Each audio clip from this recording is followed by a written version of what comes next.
من الشيطان الرجيم بسم الله الرحمن الرحيم الحمد لله رب العالمين والصلاة والسلام على رسول الله وعلى آله وصحبه وسلم أشهد أن لا إله إلا الله وحده لا شريك له وأشهد أن محمدا عبده ورسوله السلام عليكم ورحمة الله وبركاته. We're going to continue from where we left off last time in the explanation of our creed and studying the tree of Tawheed Ar-Ruboobiyah. We mentioned Tawheed Al-Halq. We mentioned that about the proofs of God. And we gave various examples. I think we gave an example of a car, if I'm not mistaken, and a plane, yeah? And we went through the meaning of a Rabb as well. So we gave some certain intellectual proofs and we gave certain mechanisms which we can use for our own selves first and foremost to give justification to prove that there is a creator.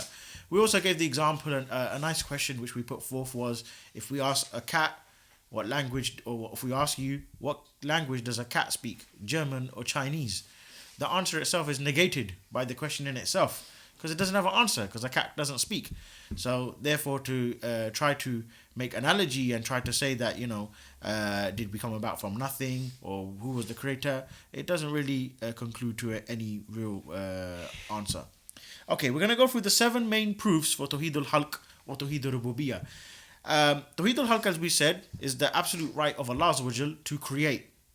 And Tawheed Ar-Ruboobiyah is to deal with Allah's lordship or your knowledge of who is your Lord.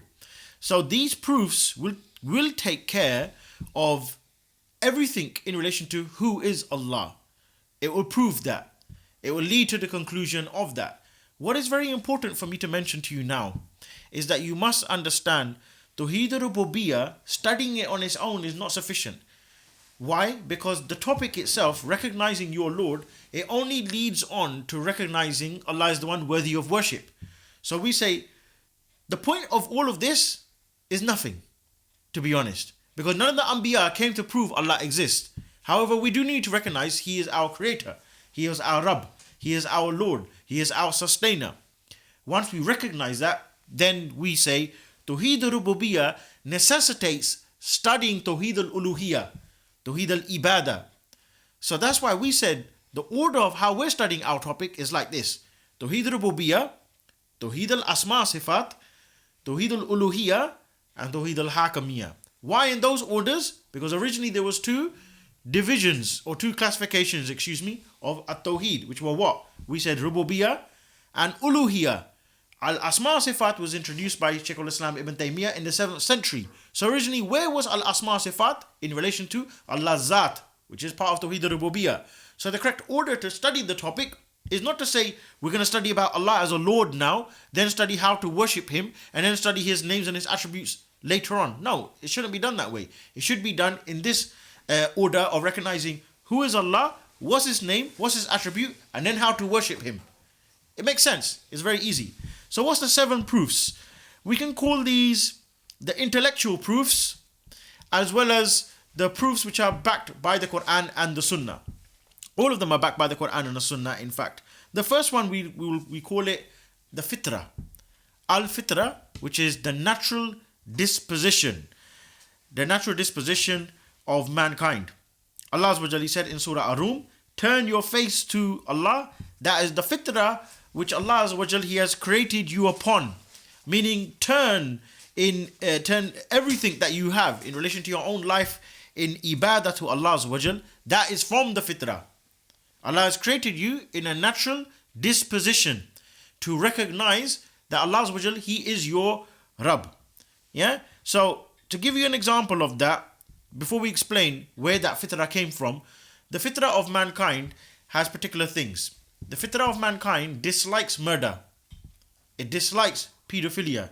If you ask someone, would you like to have a relationship with your sister? He'll say, this is disgusting. How can you suggest such a thing? Would you like to have a relationship with a child? It's disgusting. Now, we say every child, Rasulullah said in Bukhari and Muslim, every child is born upon the fitrah. It's only his parents or the society around him would make him Jew, Christian, or fire worshipper. Or meaning someone, we can call it a pagan, like how some people refer to us nowadays. Someone who's godless or without any moral. So he'll do and feel whatever he feels like.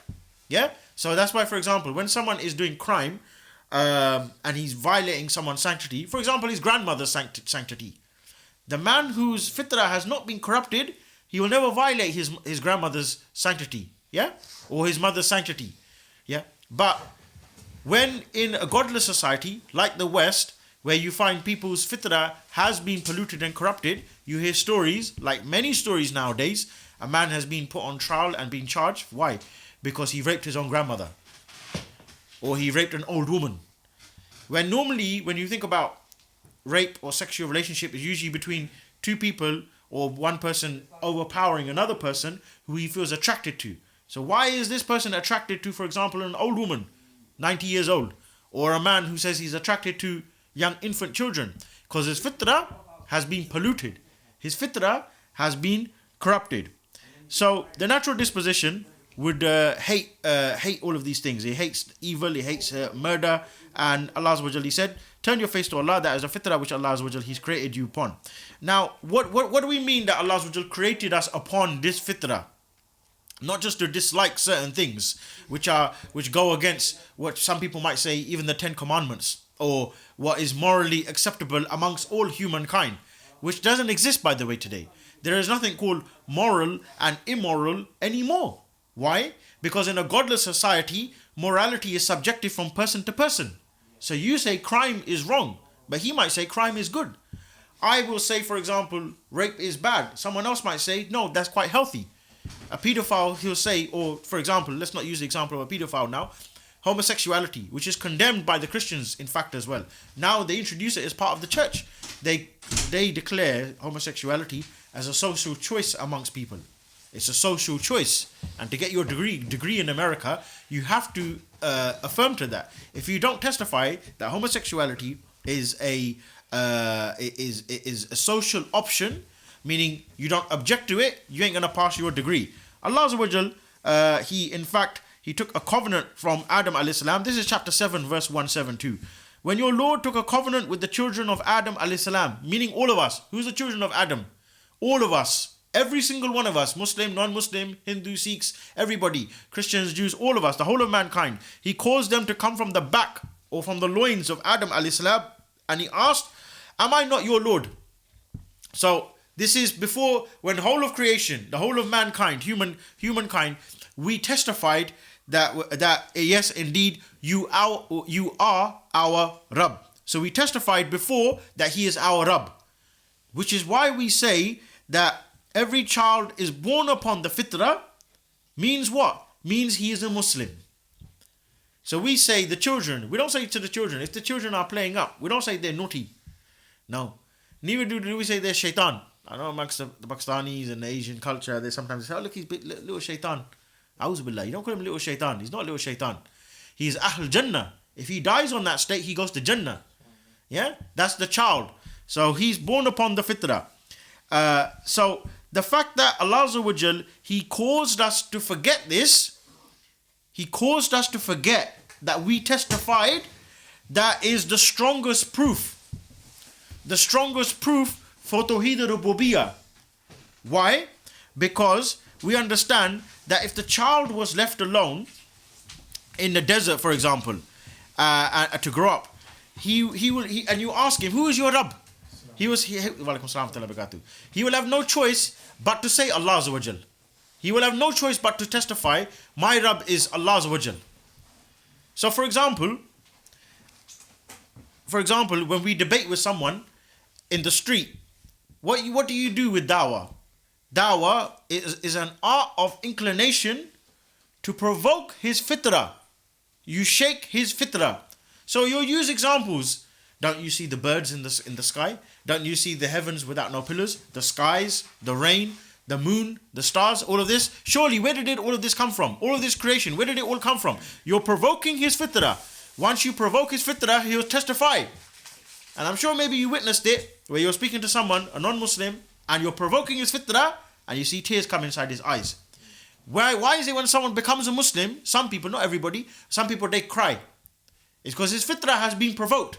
Allah Azza wa Jal has left that fitrah inside man, but he caused us to forget that we testified and we said, Qalu bala, that indeed you are our Rabb. But Allah Azza wa Jal, He left that fitrah in there, and something or another would provoke that. Now that child, who we said is born in the desert, and he's grown up, he will have no choice but to testify that my God is my Rabb is the one above. He might not call him Allah Azza wa Jal, but it doesn't necessarily mean that he's going to be someone who's going to call himself a Muslim or even pray. All it means is that his fitrah, if left alone, it will lean towards the Creator. You meet people, and when you speak to them, they say, but I don't believe in a God. I believe in Big Bang Theory. His fitrah has been polluted by a deviant concept and a deviant idea. But before that, his fitrah, if left alone, it doesn't have a problem. If you say to the child now, for example, when the child asks, Daddy, how was I born? Are you going to tell your child how you had a relationship with your wife? You're not. You say, God, he's the one who created us. No problem. But if you tell him now what it was is the Holy Ghost or the Holy Spirit came and it overcame Mary. What's that? Oh, what it is God, he's got a father and he's got a son, and there's a Holy Ghost, and 3 goes into 1 and 1 goes into 3. And he's going to be like confused. What's this all about? Where'd you get this funny, strange idea from? But when you say, no, God says be and it shall be, no problem. God is the one who caused it. That's the fitrah. The fitrah can be proved when in the London riots, the woman was jumping off the top of the building on the bed of the furniture store in Croydon, and everyone was saying, oh my God. The proof of the fitrah is September the 11th. When the plane went inside the building, the woman, she said, oh my God. Why oh my God? If you don't believe in a God. Even a country which says they rule by democracy inside America. But what do they say even on their notes? In God we trust. They have put their tawakkul in of God. Whatever false God it is. But they believe that we're fighting for God. Or this is this is a religion of God. So the fitrah, what do we say? The fitrah is a key to worshipping Allah. It's like a door. It's like you got a door and you've got like a keyhole, and that whatever knowledge or dawah you're giving to that person, you're gonna be provoking his fitrah to worship Allah Azza wa Jal. That is, my dear brothers, the cause for why Islam is and who has always been the fastest growing religion in the world. It's not a matter of Islam started increasing after the last 100 years. Islam has always been the fastest growing religion in the world. It could be that the fitrah is provoked in many different ways. A man, he sees you pray. If you know about the story of Abdurrahim Green, how he embraced Islam, you know that he used to have a butler. His father used to work for Barclays, I think it was. And what happened he used to have a butler. He used to see him pray. So the natural fitrah would recognize that, look, this is the way. This is the way to pray to your Lord. If you are someone who's religious in some form or another, that you believe in a creator, yes, let's come to some common ground. You believe in a creator, you believe in a God. Do you believe he's worthy of worship? Yes, but I call him a different name. Rama, Vishnu, Sita, whatever he is, Hanuman, whatever it is, yeah? That's your God. Okay, how do you believe that you should worship him? Do you think that we should sing songs? Do you believe that we should put on a nice black suit and go like all this type of business inside the church? Is that the way to worship God?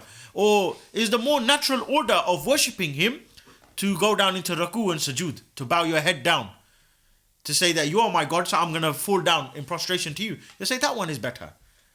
Even you can see how the fitrah and how the system of Islam, for example, where the woman, she covers, you can see when they make provocative statements and they say, look, we need to ban the hijab and all this, that and the other. Then how come you got a picture of Maryam alayhi salam inside your own church with their head covered?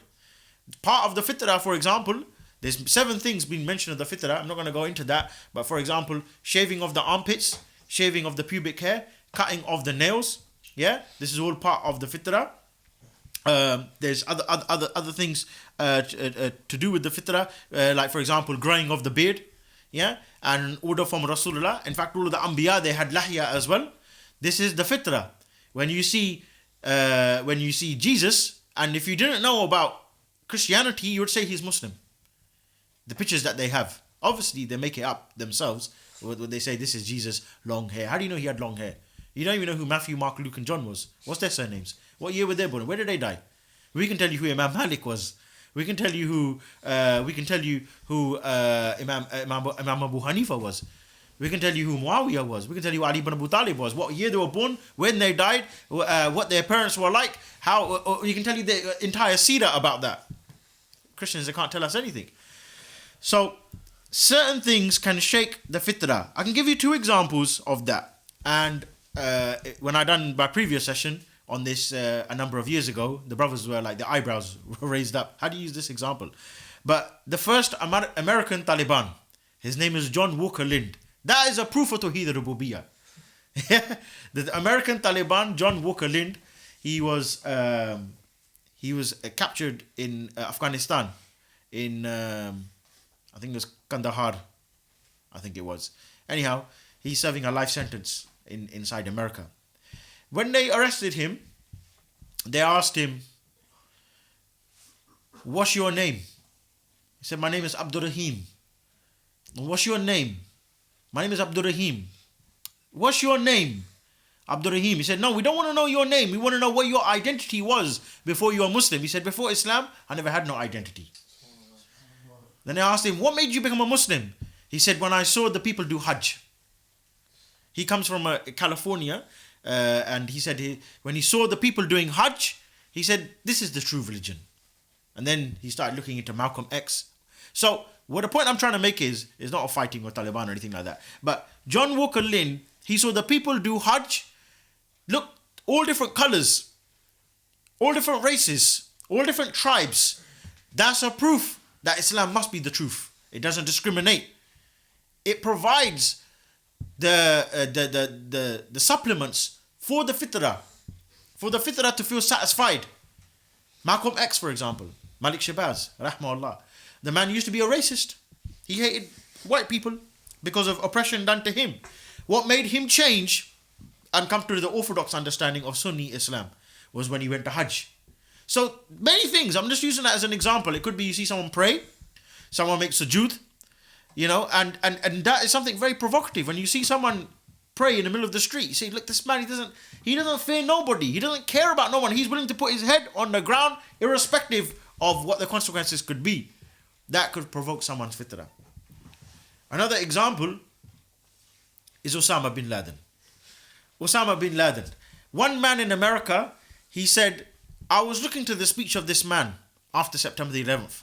And in his speech, he said, I swear by the one who holds up the skies without any pillars, America will never have any peace until we have peace inside Palestine. He said, when I looked at this man, he was inside a cave and he had dust on him. Only a man who really believed in what he said, he would make such an oath. The man, he said, I had no choice but to say, Ashhadu an la ilaha illallah. He became Muslim because of that.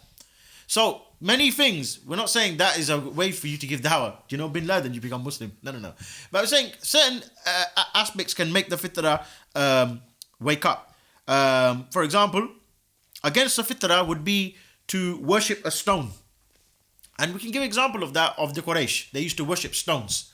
And if they wanted to have a business advice, they never used to go to Barclays Bank. They used to go to one man, and they get 2 pieces of paper to ask the question, for example, answer the question, should I open up this business or not? Yes or no?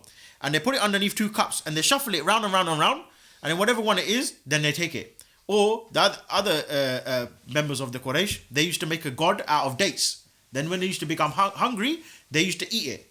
So some of them, they looked at these things and they think the fitrah rejects this. Ibrahim al-Islam is a good example. His fitrah was not polluted. We're not saying that. But look at how he wanted to provoke his own fitrah. The ayah said he looked at the stars. Are you my God? No. He looked at the moon. Are you my God? No. He looked at the mountains. He looked at all of these things. This has been mentioned in the Quran for those people who may think that no, I think that, the cave is my God. I think the mountain is my God. The stars are my God. So the fitrah, we say it is the key to worship. It is the key to worship, to recognize your Rabb. The fitrah, that is the first proof. The second main proof of Tawheed Ar-Ruboobiyah, it is the message of the Anbiya. The message of the Anbiya. And there's 3 points in regards to this. The message of the Anbiya, the fact that Allah Azza wa Jal, He sent the prophets to begin with. Not the miracles. The fact that Allah Azza wa Jal, He sent the Anbiya. Meaning there was someone who came and told us that there is a God and that He's worthy of worship.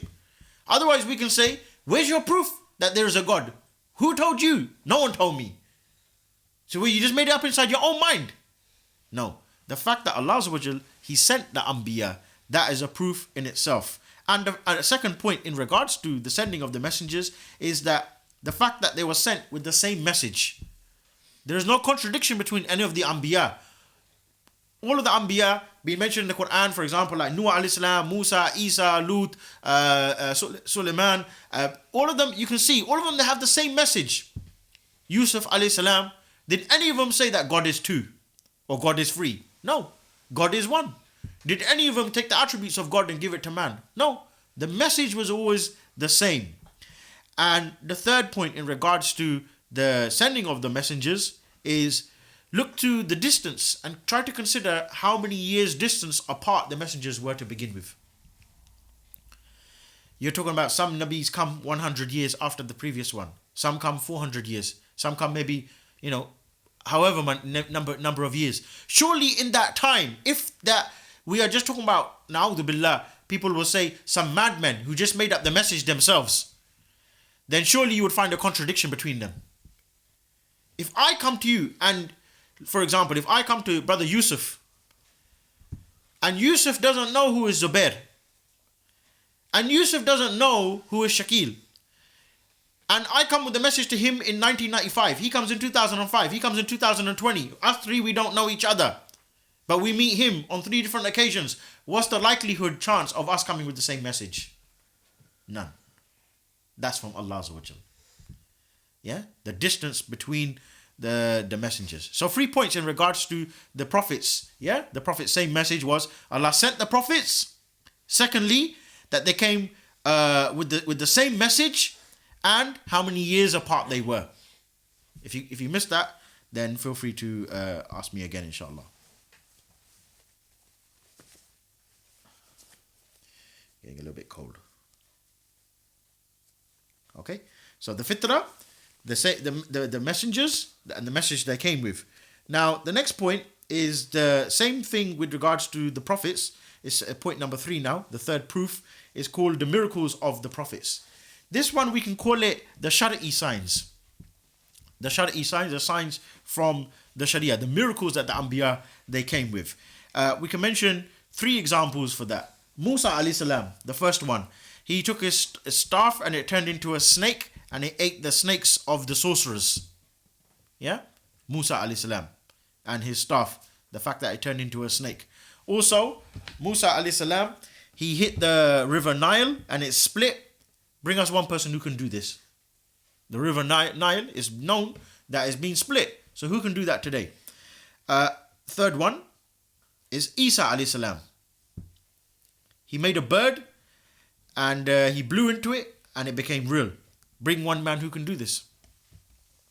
Now, someone may argue, let me just mention that again. So Musa's staff that turned into a snake, and Musa hitting the river Nile, and Isa making a bird. These 3. Someone might say though, that what about this individual inside America? I think his name is David Copperfield. Yeah? They say this man, he can walk on water. And there's a big thing on Facebook about this as well. There's another man as well, he can walk on water. And they say that this person, he can go underneath water as well. And or he can go without air and oxygen. All of these things are just magic. There's nothing, he doesn't have any powers at all. This is not something new. These are all them playing with the jinn and illusions which they play with the people. So no one can use that as an example to say, but no. You see, anyone can come with a miracle. No. The certain miracles which have been mentioned in the Quran, they are ever living and no one can outdo them. Unless with the permission of Allah. And does he say that I do anything with the permission of Allah? No, he claims it for himself. So how come he can't then kill himself and bring himself back to life again? He can't do that. Well, how come he can't make himself live forever? If the man can stay underwater and not die, then how come he can't, for example, control the sun? Show us that. The one who make the sun rise in the east, you gonna make it rise from the west. Then maybe we'll think about believing you. Until then, have a nice day. Okay? Number 4 is the laws of the prophets. The laws of the prophets. Meaning the Sharia of the Anbiya. The fact that it's perfect. The fact that it matches our natural disposition. Yeah? So, for example, marriage in the Sharia is a man to a woman, not a man to a man. That goes against their natural disposition. Like when you speak to someone and he says, I'm gay. Were you born gay? No, what it was, I always had a feeling. No, it wasn't. It was someone pushing you on the swing too much, or you were playing with the girls too much. And that's what happened. You know what I mean? If you've ever watched this program, I don't watch it by the way, yeah? Coronation Street.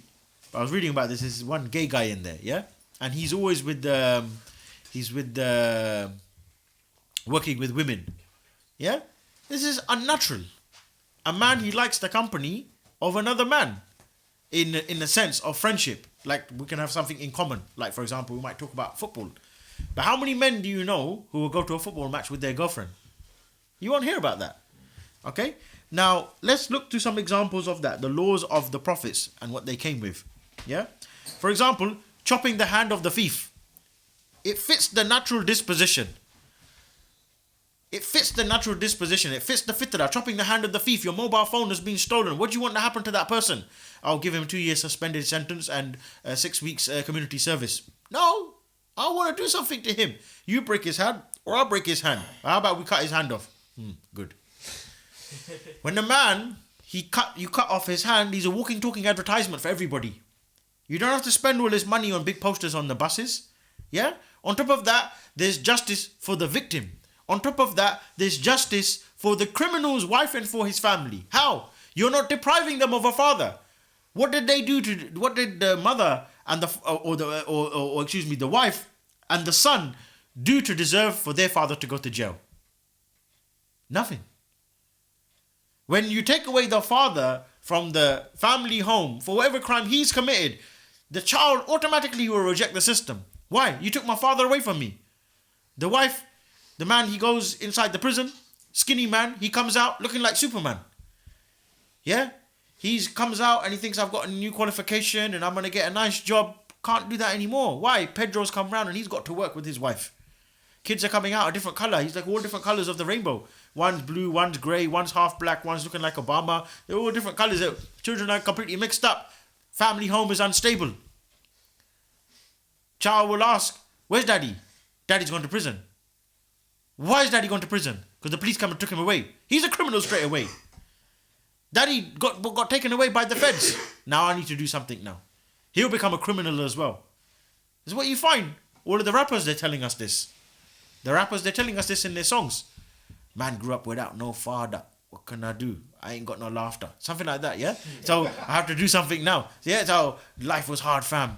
You know, growing up with water and cereal. You know, all this type of business. So his state will become one of corruption. The fact that the Sharia of Rasulullah sallallahu alaihi wasallam, it provides and it protects the basic needs of all of mankind. It protects the mind. It protects it protects the body. It provides food, clothing, and shelter for everybody. There's no such thing as ill vices in society. There's no such thing as corruption of pornographic posters everywhere, like these new posters you got now. H&M, na'udhu billah, woman just standing there with her bra. You know, and how does a child supposed to react to that when you're walking with your 4-year-old daughter? What do you tell her to do? That's her role model. When you see, like, for example, I remember one brother, he was telling me, he goes, inside the supermarket in Sainsbury's a couple of years ago, they were selling a pole for young girls. Yeah? To practice pole dancing. And they're having poles. What do you want to be when you grow up? What's your aspiration? They start using role models like Jordan, for example. Katie Price. Yeah? A pornographic model. Topless model. And if these are people who are successful. And these people, like, it's a sign of the hour, in fact, but they write biographies and people, they go and buy them. Like some people in Pakistan, their role model for them is Musharraf. Yeah? I know someone like that. He actually believes Musharraf is his role model. You know what I mean? Some people got that as a role model. You got this other crazy guy. He comes on Channel 4 with long hair. I've forgotten his name now. He wears skinny jeans. Yeah, I forgot his name now. He's like a comedian or something. He's always laughing like that. Yeah, and he's got biography as well. People want to be like him. People who are like Elton John. That's their example. George Michael. That's their example. Yeah, George Michael example. People take that as a role model. That I want to have the same beard as him. Then they want to become something else like him as well. And you can see it. You can see it. And even amongst the women, the kafir women, she'll be able to tell you, if there's a man and he's very, very good looking and a very attractive, handsome man, forget it, woman. You ain't going to get nowhere. This man, he's got to be a gay. Yeah, because he's so ultra feminine. So that's why it's nothing for you to get jealous about. When you see like these big Calvin Klein posters and you think, oh, billaah, I wish I was like him. Look, six pack and all this, that, and the other. I remember when I used to work in the airline industry, and they said that they deliberately, for British Airways, because I went for a job interview with them, they deliberately, if you're a steward, they look for people who are gay, because they know that he's going to protect the woman and he's not going to chase after her. And this is what they do. They use this exploitation. So the Sharia would protect the mind from being exploited. That's why, for example, why does a man, for example, go from liking women to liking children? Because it could be that he sees posters of naked women so much that he feels no longer attracted to a naked woman anymore. So they have to have extra things. Like, for example, in Missouri, they have is a state in America, it's legal for you to get married to an animal. Yeah? And then you have an organization known as NAMBLA, or MAMBLA, I think it's called. It's in Canada. It's called the Men and Boys Lovers Association. It's legal for you to have a relationship with a child. Yeah? If you go to Amsterdam, it's legal for you to get married to your sister. So the fitrah has been corrupted. But the Sharia would make sure this does not happen, and it fits the natural disposition of everybody. So, for example, if it's such a free society and being homosexuality is something natural, then why is it that in the prisons, for example, pedophiles and homosexuals, they get attacked? And there's still crime. Despite all of the posters, get over it and all this, that and the other, it's still a taboo subject. You can't go inside the school and say, yeah, I'm gay. Someone will beat you up. You can't be like, yeah, people make this, it's a derogatory term which people, they say, you batty man, like something like that. You know what I mean? It's something weird. Even like the child, look, the child, for example, he likes superheroes. But how many children would actually literally dress up like Superman, put their underwear over their trousers and walk down the road street?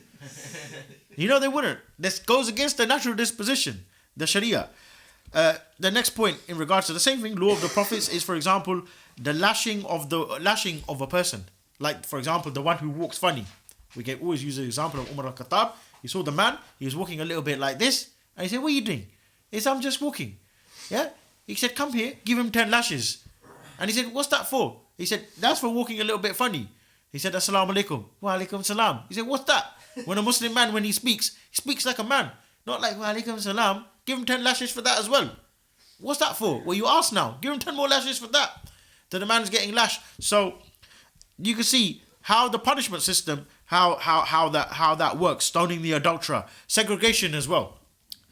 Don't want to go too much into stoning the adulterer and everything. We're going to end up talking about the whole penal system and the judicial system of Islam.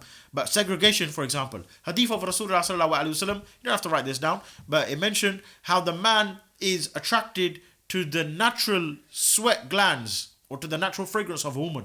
And in fact, science, it proves this now, that the man is attracted to the natural fragrance of the woman.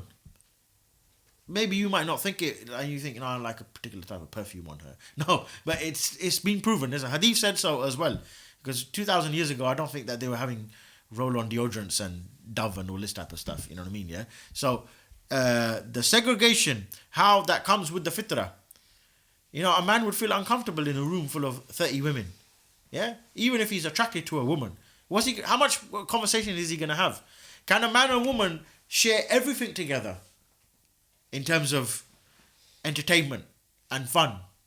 The way you talk to your brother now is completely different to how you talk to your wife or to your mother or to your sister. You're not going to do the same sort of things. A brother might have a wrestling match. You're going to have a wrestling match with your wife? No way. You become like Mike Tyson. Yeah?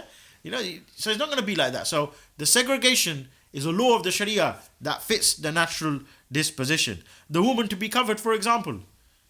Which man would like, for example, another man to be whistling at his mother? No one. I was talking to, there are people like that actually, because I was talking to one man on Edgware Road once. He was from Greece. And I said, look, I was using this as an example. Everything we're discussing, I was explaining to him, and I said, surely this must tell you that you need to embrace Islam. That look, Islam has proofs and it fits your natural disposition. We started off with a conversation. I said, first of all, have you got depression? And he goes, I get problems now and then. I said, you know Islam can cure depression? He goes, how's that? I said, Allah Azza wa Jalla, he said inside the Quran that verily in the remembrance of Allah, that the hearts, they find tranquility. That's enough. You don't need a shrink. There's nothing called Muslim being depressed. وَلَا تَحِنُوا وَتَحْسَنُوا وَأَنْتُمْ أَعْلَوْنَ إِن كُنتُم مُؤْمِنِينَ. Allah Azza wa Jalla said, don't feel down, don't feel depressed. Verily you are the highest because you are believers. That's a proof in itself. So I was proving this to him, and I said, look, what about the natural order of things is man, he dislikes, for example, sexual relationships, outside of marriage, or with someone to do that to his mother. I said, what if, for example, your mother said that she wanted to become a prostitute? Would you mind? He goes, I wouldn't have a problem with this. A'udhu billah. It's completely corrupted. I said, what's wrong with you? And you wouldn't mind? He goes, no, I wouldn't mind. That's, if she makes her happy, it makes her happy. I go, what are you talking about? So you're happy for different men to come and sleep with your mother, and she's standing right in front of you and selling her body on the street corner. He goes, well, it's a free society. She can do whatever she wants. I still love her for what she is. So you can see that, obviously, this is how it's been corrupted. Then let's look to just one punishment then of, for example, the paedophile. That is a proof for Tawheed Ar-Ruboobiyah. The law of the hashaba. What is the hashaba? It's when you get a sword, you put it down, or a sharp pole, and you put the man on top from his backside, and you lower him down all the way until it comes out of his mouth. What's that called? Hashaba. Yeah. So sometimes brothers, they joke about, I got pulled by the feds. Hashaba, man. He doesn't literally mean it, that he's a pedophile. Yeah? It means I got dealt with. In English, it's called impaling. Impaling. In English, they call it impaling. Yeah? Now, when all these pedophile cases happen, they're chucking eggs and bricks at the police van. What are they asking for? Kill him. Just kill him. They'd say worse than that. Worse than that. Because I've read comments on articles in relation to Sheikh Abu Qatada and Sheikh Abu Hamza, where the news article comes out. You know what the kuffar, what they say? Send him to prison. Make sure he gets raped. Make sure he gets tortured. Burn him. All this, that and the other. MashaAllah. Civil society, are you? So how come you condone all of these things, barbaric things which you try to allege to us? Then you ask him, your system is so much perfect and we're barbaric. What do you think should happen to the paedophile, Mr. Smith? Yeah, we should kill him. How do you think we should kill him? Oh, we should lash him. We shouldn't kill him. Keep him alive for 70 years and give him what? Torture inside the prison? Psychological trauma? No, Islam, it's not there to torture people. It's not there to make people miserable. It's there to give a quick, swift punishment. It acts as a deterrent for the rest of society. It's there as a justice for the victim as well. And it's a swift punishment for the one who is the criminal. He's the hashaba. Here he is. Same thing. The one who, for example, has sexual relationship with an animal in the Sharia. Him and the animal both need to go. You know, you can't buy an animal which someone has had a relationship with. Yeah? you can't buy a sheep, David Cameron had tried to make a baby with it today, yeah? So you're going to buy that kind of sheep. That's not going to happen. Yeah? But look, the hashaba is there as a deterrent. It's these pedophiles, what's the punishment system in the West for them? What do they do with them? They put them inside a prison in a special wing as well, with nice IKEA furniture, PlayStation 3, everything. And then after that, they put him on a parole, a release, like a day thing where they come out of the prison. And where do they put them? In a hostel right next to a primary school. MashaAllah. Yeah? And then they say these people, and they don't know what the cure is. They're saying what he needs therapy, all this, that, and the other. And after a while, they used to say the same thing about homosexuality. They used to say, if you're gay, do it inside your own house. Now they say, you can go to the church, you can get married. If you refuse to serve someone based upon their sexuality inside a restaurant, for example, then you could get fired for that job. If, for example, if I was to condemn homosexuality, then I would get done for that as well. Okay. So the meaning of Rabb in this sense now, when we're talking about the laws of the prophets, is not to just understand Allah as the creator, but the one who takes care of us physically as well as spiritually. And remember, we mentioned this before, that Allah, when we talk about him being the caterer of mankind, he takes care of our physical needs, yeah? And that's for general, for everybody. And we said specifically as well, he provides the spiritual needs. By how? By giving us the huda, the guidance to Islam. So this one you can say how is a proof for the aspect of Tawheed Ar-Ruboobiyah, not him being the creator, but him being the sustainer and the maintainer and the manager of all affairs, and how his laws are perfect. Number 5 is the character of the prophets. The character of the prophets. For example, if you look to people who have claimed to be prophets in the past, such as Mirza Ghulam Ahmed, the man he died on the toilet seat. Yeah? Ahmadiyya, the Qadiani. Does that sound like a character of a prophet? It doesn't. A man who dies on a toilet seat. Yeah? Our prophet, he had an honorable death. An honorable death. He had speech on his deathbed. He had his wasiyah. All of these things. For example, if you look to Elijah Muhammad from Nation of Shaitan, this man was a pimp and a drugs dealer. Does that sound like a prophet to you? You know what I mean? Does it sound like does a prophet come along and start saying, well, F all the white man them, innit? No, that's crazy, innit? Does a prophet come with a big hat and a big beard and a Rizla paper and some weed? Yeah? And start singing Bob Marley songs? Selassie and all this, that? No. Huh? The character of the prophets. Yeah? So the real Nabi, he's not interested in the dunya. If someone will say that no, Rasulullah, Muhammad sallallahu alaihi wasallam, he was in fact a man who was just there to seize authority, and he was a man of greed, na'udhu billah, and he was not someone who actually cared about, his. He wasn't there as a real prophet of God. He was just like a criminal or a pirate, because this is what evangelical Christians what they claim. Then why was it Rasulullah sallallahu alaihi wasallam? He lived as a very poor, humble man. He didn't have big jewels. He didn't have a big crown. If he wanted, he could have been the richest man. He could have been. Like what you see, like King Fahd and King Abdullah and all of these Romeos of the West, all these big leaders. You see, they got big chaperones and big mansions. Not the case. Abdullah bin Salam, he said, when I saw the Prophet, Rasulullah sallallahu alaihi wasallam, he said he did not have to say one word to me. I knew this man, he was not a liar. I knew this man was not a liar. He said, just by looking at him, I wanted to take my shahada. Just by the character of the prophets. So the fitrah, it will call you to believe in the prophets. Yeah? The fitrah will act to understand this man, he must be a prophet. Look to how he's living. Like when you see someone, he comes along and he says, I'm a good sheikh and I'm very humble and I'm a man of zuhud. Meaning abstaining from the dunya matters. And one who refrains from indulgence. And I'm somebody who just likes to have, worship with my Lord. And you see him every day, for example, he's got not one wife, he's gone through 80 wives. Like King Fahd, I think he went through 120 wives before he died. 120 wives. They got 800 princes. Where they all come from? Half brother, half sister there, all this, that and the other. Yeah? That's not the character of someone who's going to be a Nabi. But Rasulullah sallallahu alaihi wasallam, he used to look after his companions. He used to look after the poor and the needy. His companions with him, even Umar al-Khattab. Remember Rasulullah said about him, he said if there was to be another Nabi, it would be Umar al-Khattab. Umar al-Khattab, at the night time, when everyone else was sleeping, he would make sure and knock on everyone's door and knock on their tent. Are you okay? Do you need any money? Are you okay? He would look after the affairs of the people. So the character of the prophets. Number 6 is the creation. There's 7 points here, so we're on number 6, yeah? The Shar'i signs in the nature. The creation. The creation in itself. Shar'i signs. First one, there's a number of points here, you're going to have to write them down. So if you write 6, the creation is the proof, and then after that you're going to write 1, 2, 3, 4, 5, so on and so forth, and we got about 15 points for this, yeah? Okay, the Shar'i signs. What do we mean by that? We mean basically ourselves, inner and outside ourselves. Yeah, ourselves inside and outside ourselves. What we see from the inner and from the outer, everything around you from the creation is a sign in itself. And let's give some examples of that. Number 1, the first examples of the Shar'i signs of the creation is that Allah Azza wa Jal, He said He will show us signs in ourselves and in the creation.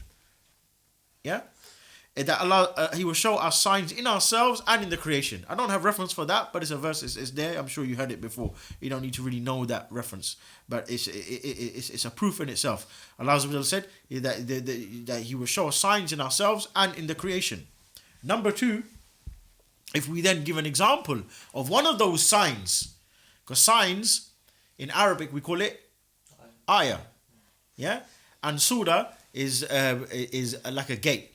Yeah, surah is described as a gate. If we look to the second point here, is the lungs to inhale and exhale.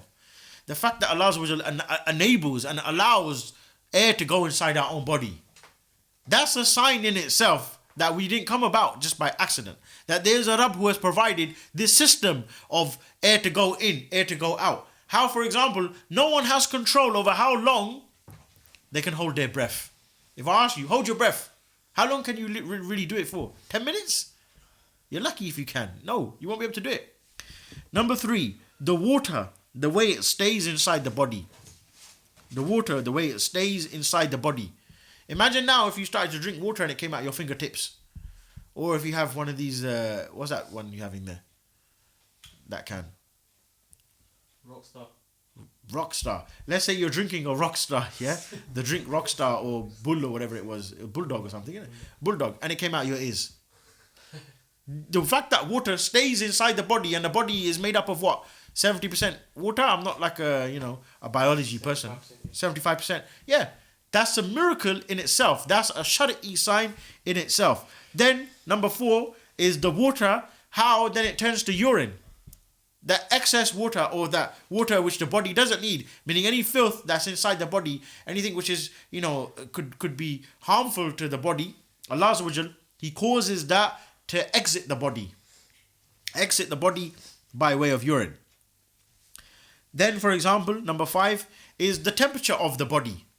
How, for example, is perfect. It's not too hot and it's not too cold.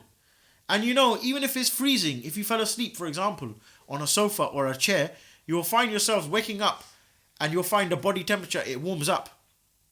That's like with my daughter, for example. If I want to know whether she's had a nap or not, I will hold her hand. If it's warmer than it should be, I know she's had a nap and she's lying to me. That she's pretending she never had a nap.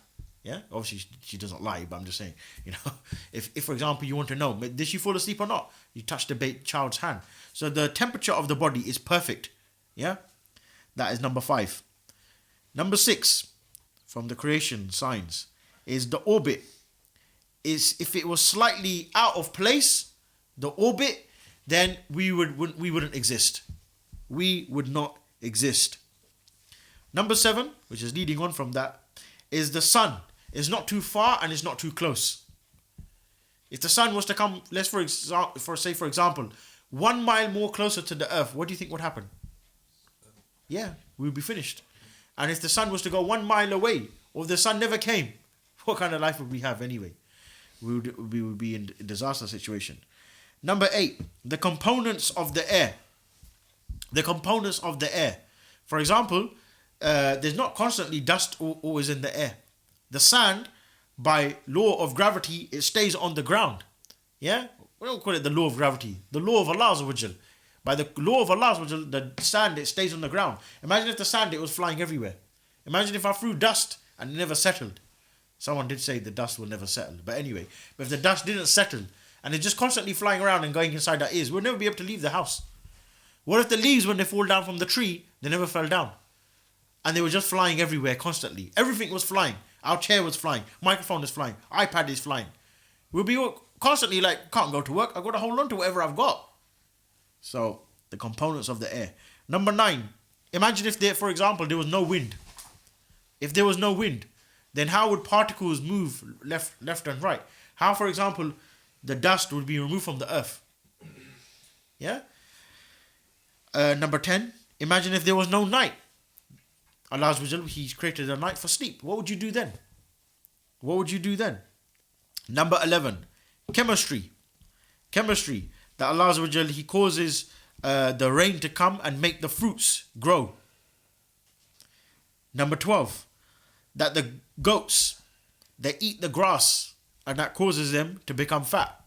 Imagine if all the goats were skinny. Where are you going to get your lamb burger from? Where are you going to get your handi from? Where are you going to get your karai from? Yeah, the goats, the fact that they eat, and the animals, they all eat. Like chickens, they eat. Cows, they eat. Yeah, these are animals which we eat. Number 13, the sky without any cracks. The sky has no cracks. Have you ever looked through a daytime sky and said, Between, I can see space. No. Allah Azza wa Jal, He said, in regards to this, He said, look,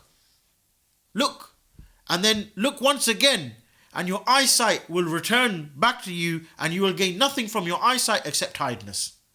No matter how much you look to the creation, and you know, and you think, I'm going to get bored and all this, that and the other, or I'll be able to figure it all out. No, your eyes will only be able to get tired. You won't be able to comprehend the creation. Number 14 is the brain and the feelings in regards to the brain, meaning the emotions that you have. So the brain, or the mind, you can say. Mind, let's call it the mind, yeah? The mind. Feelings and emotions. If there is no God, if there is no super higher being, then what is it that causes a man to say, I'm an atheist, but I believe in love at first sight? Where did that come from? Where did the emotion of love come from? Where did the emotion of revering something, or having hope, or trust, or reliance, of hate, of crying, or getting upset, or feeling down, feeling miserable, feeling very happy? Where did these things come from? Number 15 is food. Is food. Allah Azza wa Jalla said, and there's a verse for this, is Al-Abasa chapter 80 verse 24. Allah Azza wa Jalla said, then let mankind look at his food. Let mankind look at his food. Who is the one who provides the food? Man or Allah? Allah Azza wa Jalla. Can any government provide food the way that Allah Azza wa Jalla, He provides the food? Huh? Chapter 80 verse 24. Can any government provide food the way Allah Azza wa Jalla, the way He provides the food? No, they can't. Why? Because of the following stages. And you can write this down as A, B, C, D, and E. Okay? A is, if you look to, this is the stages of life in regards to nourishment. Because the verse it said, let mankind look to his food. So let's look to our food from the very beginning. Yeah? First of all, Allah Azza wa Jalla, He provides food to the embryo via something called the placenta. The placenta. I hope I pronounce that. Placenta or placenta. I think it's placenta anyway, yeah? Allah provides food to the embryo via the placenta, meaning when the woman is pregnant, right? Did the mother create the placenta? No. Did the father create it? No. Did the government create it? Is there some scheme that you sign up to? No. So Allah Azza wa Jalla provides that nourishment from the time you're in the womb. Secondly, B, is that Allah provides veins and blood for the baby to develop inside the womb. Who provided that? Who else can provide that? If, for example, you go for a scan and they say the arm is not, it just doesn't exist. Can they do an operation to that woman to make sure that the arm of the baby starts to grow? They can't. C, after birth, are you able, when the baby is born, can you feed a baby? And I'm going to ask Brother Shakil this, yeah? Logical question, very easy. When the baby is born after birth, I'm talking about a newborn child, can that baby have a Big Mac? No. So you're unable to eat certain types of food. And the food from the placenta, it stops. Why? Because the baby has been born. Did Allah Azza wa Jalla then stop providing food to the child? No. In fact, within a space, and the science proves this, within a space of 20 minutes, Allah Azza wa Jalla, He provides a source of food for that child via the breast of the mother. Milk inside the breast of a mother. That in itself is a miracle in itself. That where did this come from? How can you have such an order like this? Food is provided to the person from the embryo to the placenta. Then when the child comes out, where's he going to get his food from now? Automatically, the child, then he has this instinct then to suckle and jump on the breast and start to suck straight away without anyone to train him or teach him. Even the fact that he can't speak and he can't understand anything that you're saying. He can't follow instructions. Neither is he able. He doesn't even have teeth. The order of that. So He provided another source then of food for you, which is the breast of the mother, and He inspires you to drink milk from it. Now, for example, let's say that mother, she didn't give birth in the hospital and she gave birth inside the desert. Can she go to Tesco's and buy Cow and Gate? Or Activia, or whatever it's called? No. So Allah has provided that as a source. Now D is that after this nourishment it ends, Yeah? After this nourishment it ends, Allah subhanahu wa ta'ala, He then provides another source of nourishment. Meaning after the breastfeeding. In Islam we say the sunnah is for a woman to breastfeed for 2 years. You got a question? You're okay, yeah? Okay. So A, Allah provides food to the embryo via the placenta. B, Allah provides veins and blood for the baby. And then C, after you're born, Allah then provides milk. And then D, after that nourishment it ends, meaning the breastfeeding, Allah He provides food on this earth. How? He provides suitable soil for agricultural use. Yeah? So He provides water, air, heat, and vegetation in abundance to facilitate food production. And the result of that is what? Fruits, large sizes, small sizes, carrots, melons, vegetables, oranges, fruits, all of that. Then more than that, E. Not only does Allah then provide from the creation fruits and vegetables, He also provides you a set of teeth as well. And not just all the same teeth. You got certain teeth for cutting, for chewing, for digesting, saliva. All of that is a faculty for you to eat. For you to eat. So all of that is a proof from the Shar'i signs. From that, just example of the food. What does that lead us to comprehend? From all of the points that we just mentioned, A to E. A, we say that the one who provided you with nourishment whilst you were a fetus, He knew your need of that nourishment before birth and after birth. The one who the one who provided you with that nourishment, meaning from inside the womb, He knew about that. Who else knew about that? Did any government know about that? No. B, He done this first of all by providing the placenta. C, minutes after your birth, He sent down food via the mother's breast. And D, He knew of the presence of water in the soil, so He created roots for vegetation, for the uptake of water and salts. And E, He knew about the green plant's need for light. And F, He knew about the vegetation's need for water. On the basis of this, we can say and conclude Allah Azza wa Jal, He's the all provider and the all knowing. So those are the Shar'i signs. We'll finish it there because we run out of time. But the next point is the 7th point, which is common sense. Yeah, and we're going to go through common sense in our next session, and then we'll move on to Tawheed Al-Tadbir Wal-Tasarruf, the absolute right of Allah Azza wa Jal to control and manage. Yeah? And that's common sense. Huh? How long is common sense? Common sense is about 5 to 10 minutes. You might as well do that, you know. You sure? That. Yeah? And then we'll be finished with the 7 proofs. Okay. 7, I'll go through this quickly.